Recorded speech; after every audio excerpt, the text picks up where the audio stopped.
Hey, what's up, guys? My name is Steve. This is The Phantom Show. Happy New Year! It's our first episode of 2025. I hope you had a good holiday. I'm happy to be back with you guys. I'm happy you guys are back with me. I'm not a huge New Year's resolutions person, but one of the things that I have committed to doing for 2025 is to focus a little bit more on this channel. So, got some very cool stuff coming down the pipeline that I think you'll be excited for.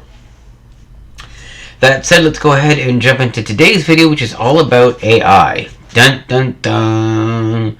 Yeah, I know, we gotta go there because AI is absolutely everywhere these days, and it seems like all of the major tech companies insist on shoveling AI in our faces constantly. And there's not much, unfortunately, that we can do about it. So AI appears to be something that is not going away anytime soon.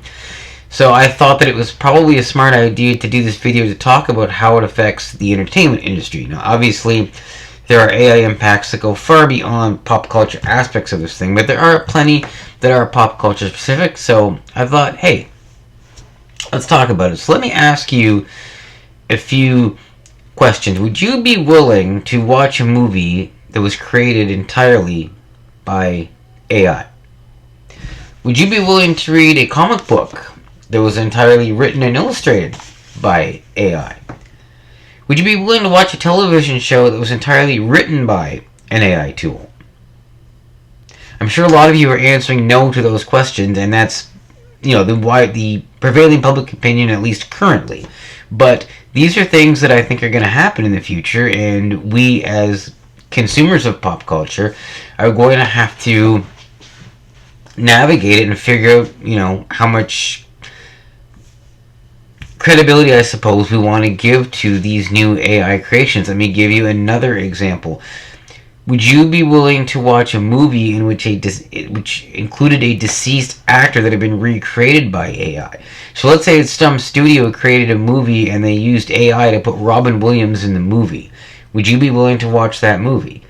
Again, I'm sure a lot of you watching this just said no, absolutely not, which is the prevailing public opinion as of right now.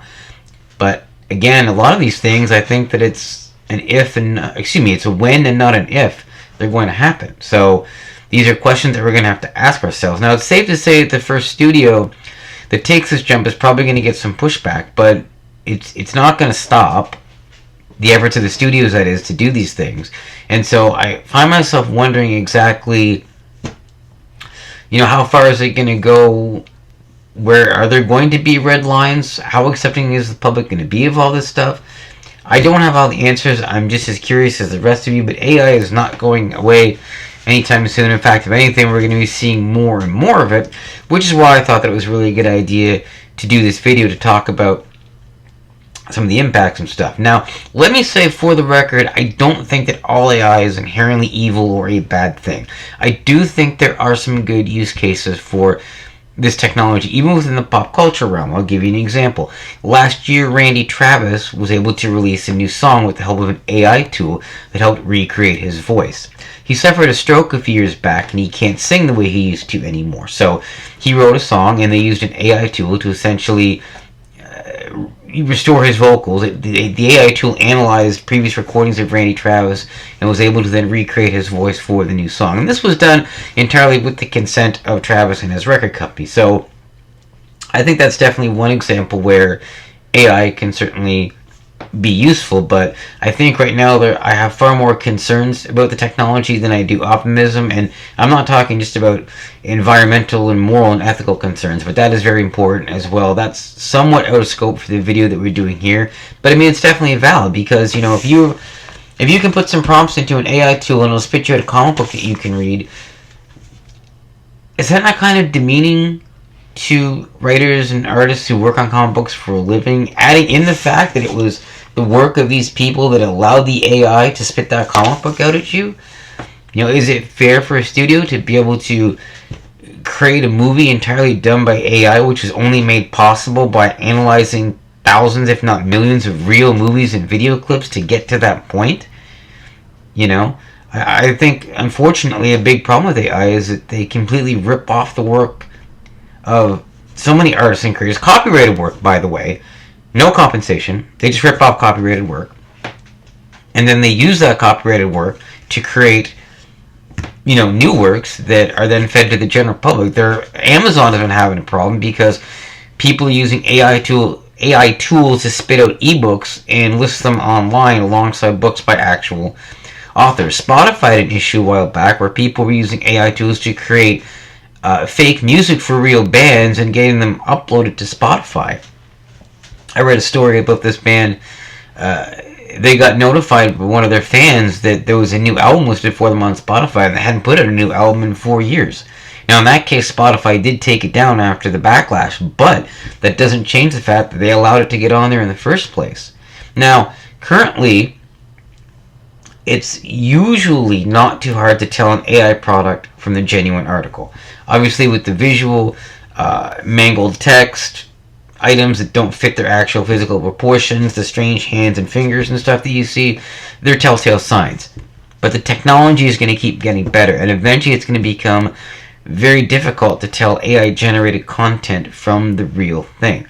So it's a new world out there. These are things that we haven't really encountered before, and it's going to have to, I think there'll be some pain involved. I think in a lot of cases the general public is not going to be openly accepting of this stuff out of the gate, and time will tell where it goes from there, but I think it's going to get a little rougher before it gets better, at least with regards to AI. Let me clarify something.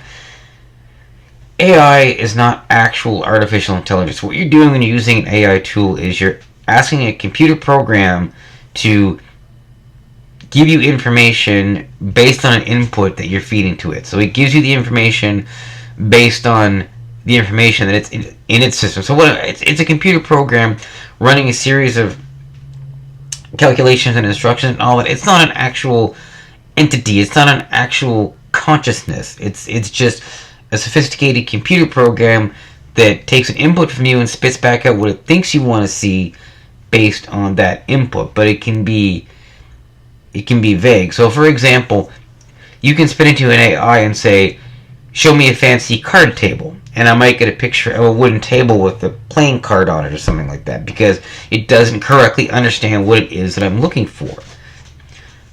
We'll see where it goes, but honestly, I have a lot of concerns about AI, which is why I did this video. I'm sure I'll be doing more of them about AI as it becomes more prevalent in the pop culture space, but there are definitely questions that'll have to be asked, and I think that AI definitely harms creators. And I say that not only as a creator myself, but as someone who enjoys creating art and putting it out there for people. And I don't like the idea of some computer program ripping off my art and using it to create other art without any recognition or compensation to me. I think that is grossly unfair, and I'm sure that many creators feel similarly. But that's enough, I think, about AI for now. We'll do more on it later, I'm sure. On a completely different and much, much cooler news front, I'm going to the New Orleans Fan Expo this weekend. It's the biggest Comic-Con I've ever been to. I am extremely excited. I get to meet Marty McFly himself, Michael J. Fox, which will be absolutely awesome. I'm also going to get to meet William Shatner, Captain Kirk, which is really cool because I wanted to meet him a few years back, and I didn't get a chance to because my plans got screwed up. And at that time, he was like 90 years old. Well, as luck has it, William Shatner is still alive. He's pushing, I believe, 95 years old now, if you can believe it, maybe 94, but definitely early 90s. But he will be at the convention this week, and I'll get a chance to meet him, which is absolutely awesome. And I'm looking forward to seeing tons of cool stuff there. Of course, a lot of pictures and videos from the Fan Expo that will be shared on the channel. And I'll be doing a AfterCon analysis video with my nephew Paul, who will join me for that, because he's coming with me too, along with a couple of other friends. So I think it's going to be a whole lot of fun. Obviously, there's plenty happening in the pop culture strata for 2025. Stranger Things. Sorry, something in my throat there. And so we'll be looking at that as time goes on. But thank you for watching this video. As always, it is my pleasure to provide some entertainment for you guys. So hope everybody takes care of themselves, and I will see you back here real soon.